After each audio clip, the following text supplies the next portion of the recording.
Assalamualaikum warahmatullahi wabarakatuh.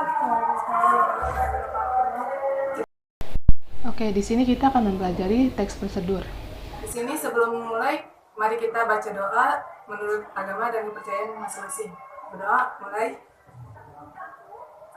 Ya, sudah selesai.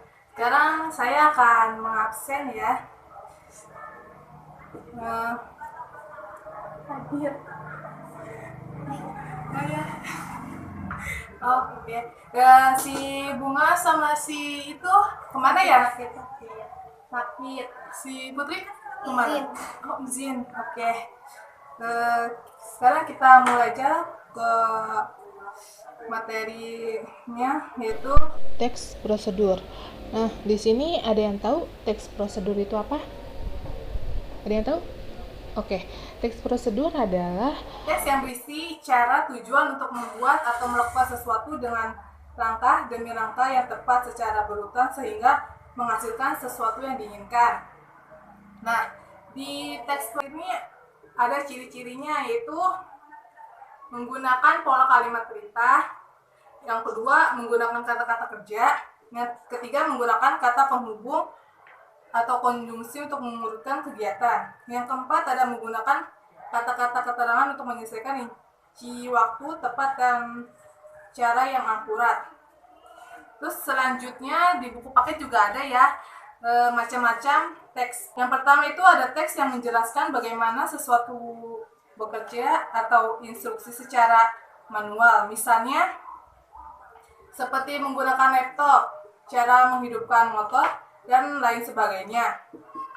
Terus yang kedua di sini ada teks yang menginformasikan aktivitas tertentu dengan peraturannya. Misalkan kayak seperti cara membuat makanan atau minuman.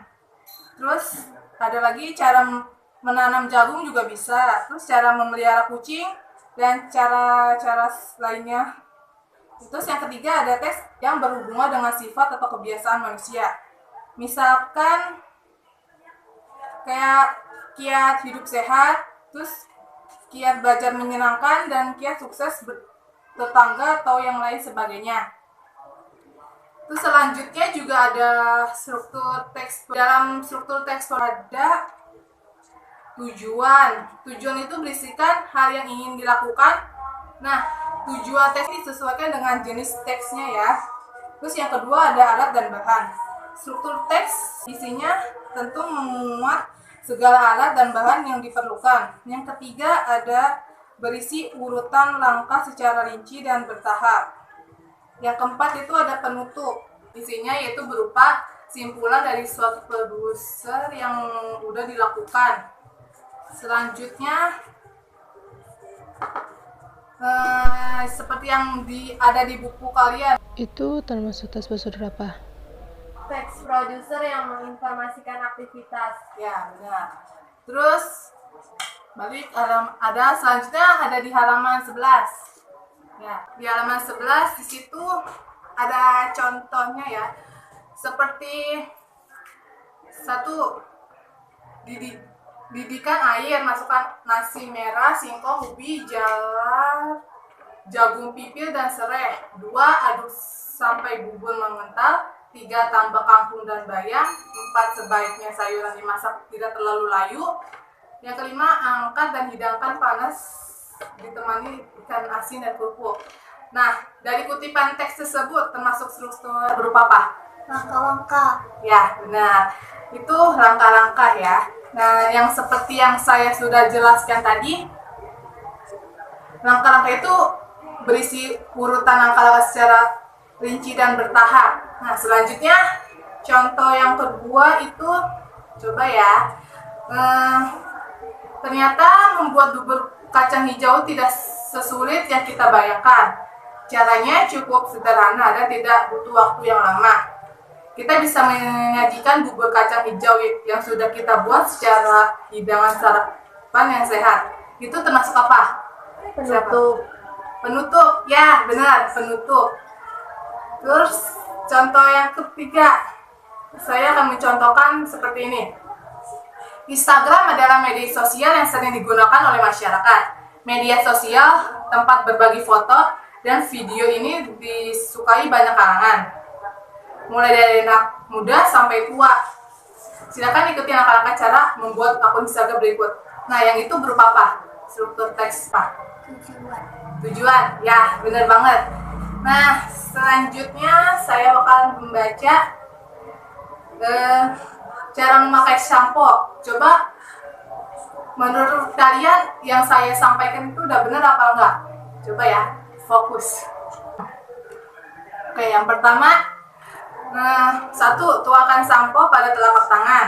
Yang kedua, basahi rambut dengan air merata. Yang ketiga, bilas rambut dengan air bersih. Yang keempat, usaplah sampo pada rambut sampai berbusa. Menurut kalian, itu udah benar apa enggak? Salah. Coba yang benar kayak gimana? Basahi rambut dengan air sampai merata. Ya, Lalu tuangkan shampoo pada telapak tangan. ya. Yang ketiga, usaplah shampoo pada rambut sampai berbusa. Lalu yang terakhir, bilaslah rambut dengan air sampai bersih. Ya, benar. Dan udah paham ya berarti ya sampai sini ya? Ya. Oke, karena kalian udah paham, coba buat satu teks kalian buat, terus habis itu kalian presentasikan. Coba. Ya, mulai dari Amel dulu mau membaca.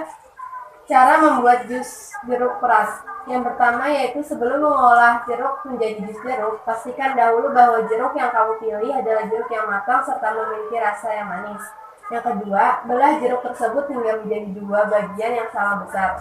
Yang ketiga, ambil blender dan peras jeruk tadi hingga akhirnya keluar dan tampung dalam gelas blender. Yang keempat, gunakan saringan untuk memisahkan antara air jeruk serta biji jeruk. Biji jeruk yang ikut terolah akan memberikan rasa pahit yang tentu akan merusak rasa dari jus jeruk nantinya. Dan yang terakhir, tuangkan air jeruk yang sudah di blender tadi pada gelas saji. Tambahkan susu kental manis putih dan es batu secukupnya. Jus jeruk peras siap untuk dinikmati.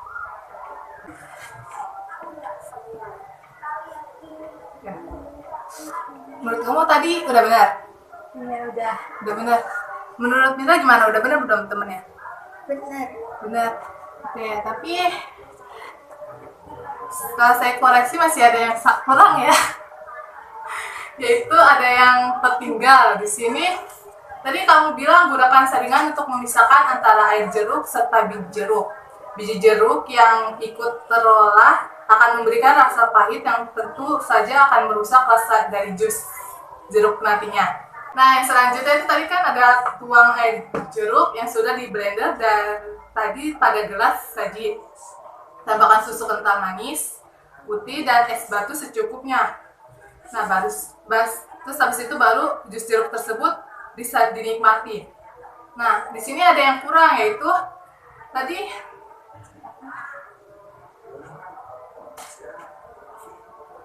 di sini yang kurang itu harusnya di dalam sebelum yang gunakan saringan untuk memisahkan air jeruk serta biji jeruk tadi. Yang kelima itu ada di dalam gelas blender tadi, masukkan bahan-bahan lain seperti air matang dan gula cair. Hidupkan blender dan haluskan bahan-bahan tersebut hingga menyatu dan lembut. Nah, baru yang keenam ada tuang air jeruk yang sudah di blender jadi pada gelas saji. Nah, gitu yang benar. Terus yang selanjutnya coba ada yang lagi? Oh iya. Selanjutnya cara membuat tempe goreng. 1. Haluskan bawang putih dan garam. Tuang sedikit air secukupnya. Lalu yang kedua, masukkan tempe yang telah diiris sesuai selera ke dalam bumbu. Diamkan kira-kira selama 5 menit agar bumbu meresap. 3. Panaskan minyak goreng. Goreng tempe hingga berwarna kuning kecoklatan dan matang. Jika sudah renyah, angkat. 4. Sajikan tempe goreng bawang selagi masih hangat. Menurut kalian udah benar? Udah benar? Oke. Terus kalau saya bilang kalau saya nanya bahannya apa aja, ada yang tahu? ada tempe, terus ada 2 siung bawang, terus ada 1 sendok teh garam, dan air secukupnya. Ya, benar. Berarti di sini kalian udah paham ya? Sudah. Oke. Sebelum kita akhiri pelajaran hari ini, saya bakal menugaskan pada kalian Membuat teks prosedur. Entah itu teks prosedur yang menjelaskan bagaimana sesuatu bekerja atau instruksi, dan teks prosedur yang menginformasikan aktivitas tertentu, atau teks prosedur yang berhubungan dengan sifat atau kebiasaan manusia. dikumpulkan besok ya. Nanti kita periksa bareng-bareng, kita nilai, dan kita presentasikan. Oke, sebelum kita akhiri pembelajaran hari ini, kita ucapkan alhamdulillah dan berdoa menurut agama dan kepercayaan masing-masing. Berdoa dimulai. Ya, oke. Karena belnya udah berbunyi, jadi kita akhiri pembelajarannya hari ini. Assalamualaikum warahmatullahi wabarakatuh. Waalaikumsalam warahmatullahi wabarakatuh.